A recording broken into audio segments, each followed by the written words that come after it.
Hi everyone, it's Andy from Hobby Headquarters. Well, we've got another big model kit to share with you guys today. This one just came in the mail from TAMIYA USA. I want to thank them for getting us out an early copy of it to share with you guys. This is the 25th scale Centurion tank that has been turned into an RC version.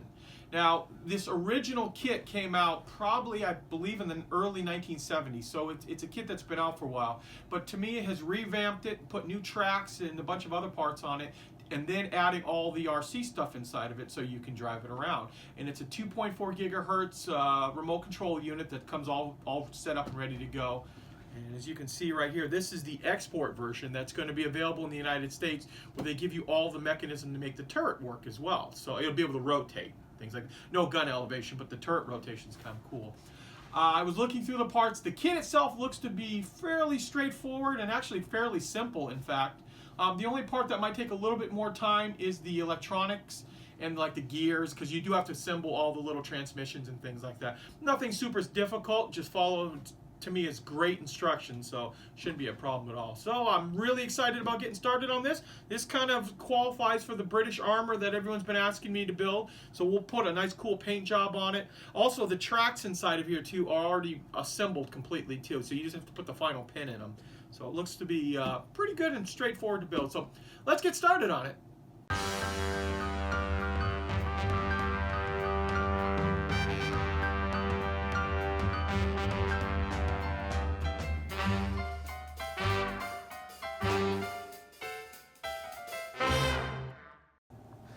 Okay, the very first 4 steps are all building up the gearbox that goes into it, and hopefully you can see all the different screws and pieces together on that. And I know it looks a little overwhelming when you first look at all these different little pieces, but rest assured it's not going to be that bad. In fact, when you're about to assemble anything, with the instructions up here, like to attach this little piece to this drive shaft, they have all these scale drawings that you basically just line it up on top of it, you know, and figure out exactly where the pieces are supposed to go. And that's true of these shafts and everything. Now I'm going to use a little block of wood right here to elevate this, because there's some pieces that want to make it fall over, so that's why we have that there.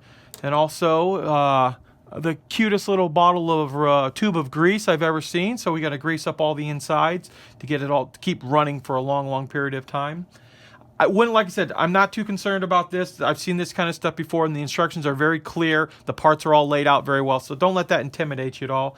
We do have 2 motors for the drives, and so that we should have some decent amount of power on this thing. Even though they're small motors, these things can really move it quite a bit. There is another motor over in this section. This is all the parts for, it's like a hop-up kit that they came up with for turning the turret, but we're going to build that separately. We don't want to confuse any of the parts over here. And then we have 2 battery boxes that are all pre-wired as well. And it's just a matter of going ahead and assembling the, like I said, the drivetrain, or gearbox, I should say. So what I'm going to do now is I'm going to go through all the different steps here. I'm not going to show it on camera. It's pretty straightforward. It's just a matter of following A, B, C, D type instructions. Should go together fairly well. What I'll do is I'll come back and show you what it looks like once we have it all built up. Okay, just as I thought, everything went together really super fast and easy. Now we can just snap the motors into place here. And that is pretty easy and straightforward too. They got these little clips that will just grab it. Well, because I said that, this one's not clipping properly. Oh, there it goes. So those are all locked into place now. There it goes. Actually, that's the noise we're looking for there. Okay, so the motors are in place now. That's all set up. And now we just have to put a few of these little spacers on, and then we can start working on the lower part of the hull. Okay, I've gone ahead and I've attached these pieces right here on both sides of the vehicle, and making sure that you put a poly cap inside each one of them, and that is going to make the return rollers spin more easily. Now, I did a little while ago install this inside the body, but I'm going to show you guys a little tip here before you do that that's going to save you a ton of heartache. Inside this little portion, right in through here and on the other side, there is this little tiny little nut that needs to be put into place. And they want you to put it in after you put this in, which is next to impossible. Even with tweezers, I fought with it for like 10 minutes and I finally just said, the heck with it, I'm taking the transmission out. And then you can drop it back into place here. No problems after that. Now with that done, there are some bushings and another little piece of the final drive right here that you build up that will be able to pop right into place. And that's the main problem, is when you go to screw the screw through this, getting that little tiny nut in there is just next to impossible. So I'm going to put all this together right now, and we'll come back and show you what it looks like when it's done. Okay, the suspension is fully workable on this kit. So you have all of these are all the pieces that make up the main portion of it. And I've attached this one right here, as you can see, and the spring inside works. It'll keep either one flowing over the other.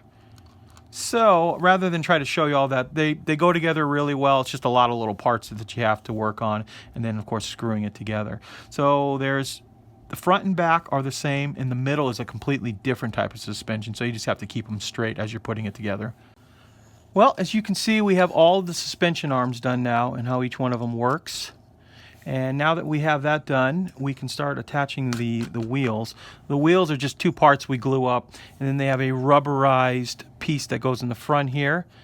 Pop that in there, and then it'll just get pushed right into place on here, as well as the drive sprocket. All of this is a soft rubberized plastic, so it'll just form fit right over it as you put it on. And finally, the return rollers up on top have a metal pin. And remember earlier we talked about putting the poly caps inside here. So I'm going to go ahead and put all the wheels into place, and we'll come back and put the tracks on and show you what it looks like. So all of the wheels and suspension are in place now, and now we can go ahead and attach the tracks, which are pre-assembled in the kit for you. And it's just a matter of getting them on and just snapping the final two pieces into place. You just have to flex this one track and it'll pop right into the socket. So let's get some batteries and try this thing out. Well, as you can see, I've installed the receiver unit inside, as well as the two battery boxes now in there, and I have installed some AA batteries, and we just have to hook this up to the receiver to electrify the entire thing. We also have attached the on and off switch, which is on the bottom of the vehicle. Hopefully you can see it down there. And that hooked right into the receiver too. And I was going to test this out to see how it worked, but like a dummy, I didn't check to see at home what kind of batteries this uses. So it uses AAA, not AA like the actual unit. So unfortunately, I don't have any of them with me here right now. I have to get them from home. And so we'll test out the thing driving, you know, obviously before the end of the video, of course. But take care of that later. Now, you've also may notice too that I've started to install the side skirts, and then we're going to work on now the upper part of the hull. The upper part of the hull, though, is made differently in this kit in that it's made up of actually a whole bunch of multiple pieces. So we have this front plate here that'll just slide right into place here. We have all of these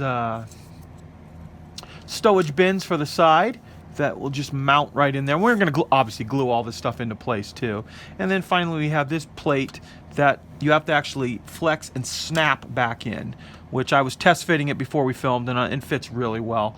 And finally we have a pair of mufflers that we built up that'll just bolt right into, or should say glue right into place right in here. So as you can see, it goes together pretty easily, and just with a little bit of glue we should have a nice solid foundation for it. So I'm going to go ahead and glue. Oh, I should say too, I've also started gluing all of the back parts here. There's like the tow hook and some of the other braces and things back there. So those all went on really simple as well. So we're going to attach all these parts right now, and we'll move on to the next step. Okay, I'm just finishing up assembling the turret drive motor and the gear assembly. So you can see we're just using this little grub screw to attach this little piece, which I'm not quite sure. Obviously this is what's going to turn the turret. And then they want us to take some Velcro and wrap it around this entire little screw right here. So there obviously must be Velcro going on to the other side. So I'm going to go ahead and put this piece on, and then all we have to do is take the two screws and attach it from up underneath here and put it inside there. So I'm going to attach that right now, and we'll show you what it looks like when it's done. So we've begun to assemble the turret now, and as you can see, once we bolted this in place here, the wheel fits right up against to where the turret would rest. Now we're going to take the other side of the Velcro, which I've got part of it in here already, we're going to stick that into place, and that'll grab that portion of it, so it'll make it spin all the way around. Now I've got a lot more to do on the turret, obviously, before we put this piece in, so I'll finish building up the rest of the turret, put this on the inside there, and we'll come back and show you what it looks like. Okay, we've glued obviously the top and bottom of the turret together, and you can see there's a rather large seam that I just started sanding and cleaning up. Then I realized there are stowage bins that go all around the side of this vehicle that are going to cover up the majority of that parting line, and there will be some smoke dischargers up front here that'll cover up most of that, as well as some bins on the other side. So I am going to clean it up a little bit, just so if there's any areas that you might see through, you don't want to see that big parting line on it, but just keep in mind that you do have to put all those stowage bins on the side. Well, here we are. Here is our mostly completed model. And what I mean by mostly completed is that we have attached everything on the outer surface of the vehicle except for tools and tracks, some of the accessory tracks, things like that. So it's mostly complete right here. We've also gone ahead and sprayed the entire thing with black. And I was out of NATO black at the time, so we had to use flat black. So it'll still work because we're going to do our highlight and shadow coat on it. As you can see here, the piece is so large that it doesn't really want to fit very well on my little turntable here. But it is pretty cool the way the suspension actually works on it. Now overall, the kit went together just as you would expect it, and you saw me put it together. Everything fit really well, and which is pretty amazing because it is a 45-plus-year-old kit. So it's still, now obviously it's not going to be the most accurate Centurion in the world because it is 45 years old, but it certainly has the shape and stuff, and this is designed obviously to have some fun with this kit. We're going to have the RC unit inside. We'll be able to drive it around. This is something you can play around with your kids with, take it outside, drive it over stuff, or chase the dog or cat around the house, whatever you want to do on it. But I think it's actually a pretty cool little kit.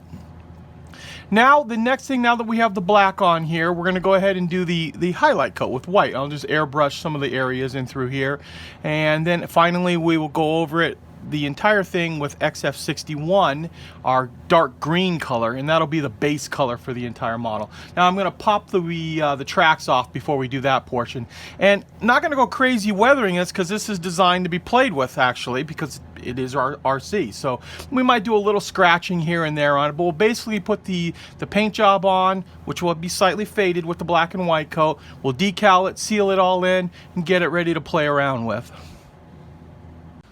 Okay, you can see we've gone ahead and put the white coat on, followed up by the dark green. And it's kind of subtle, but you can see the individual different panels. One thing I forgot to point out to you too is these side panels are removable at any time. These little braces in here are flexible, so it's just a matter of getting them all onto those little braces, flexing it down, and then it'll pop right into place. So if you need to get in there and work on wheels or tracks or anything else, because it is an RC kit, that is very easy enough to do. Now I've sprayed the entire model with a gloss coat from TAMIYA, just a light coat on it, and that way we can go ahead and put all the decals on now. That way they'll be nice and shiny, because the decals are a little bit larger than some of the 35th scale stuff that we mess with. So let's go ahead and put the decals on. Okay, now we're going to put the decals into place here. And I like to use the Mark Fit Strong, even though it's smooth and it's not going to have to conform to any curves. I think it actually helps the decal stick a little bit better.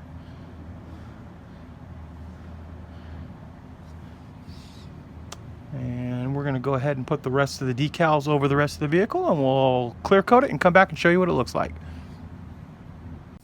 Okay, as you can see, we've straightened up the star decal from the last scene. It was a little crooked, and then we put all the rest of the decals on. And then after that is done, we we sprayed the entire thing with two pretty decent coats of dull coat. And that is mainly so we have a good protective finish on the outside here, because it is going to be used as an RC tank, and we don't want it getting too messed up, paint job wise. Now I'm just going to do a little bit of mild weathering on the vehicle here, and we're going to use a few things like some TAMIYA black panel liner, this dirty bottle of brown panel liner that I've spilt quite a few times, streaking rust, and a little streaking grime. And we're just going to go over the vehicle and just create a, a little bit of dirt and grime. Mainly, like, we're going to use a little bit of enamel thinner first up on these areas.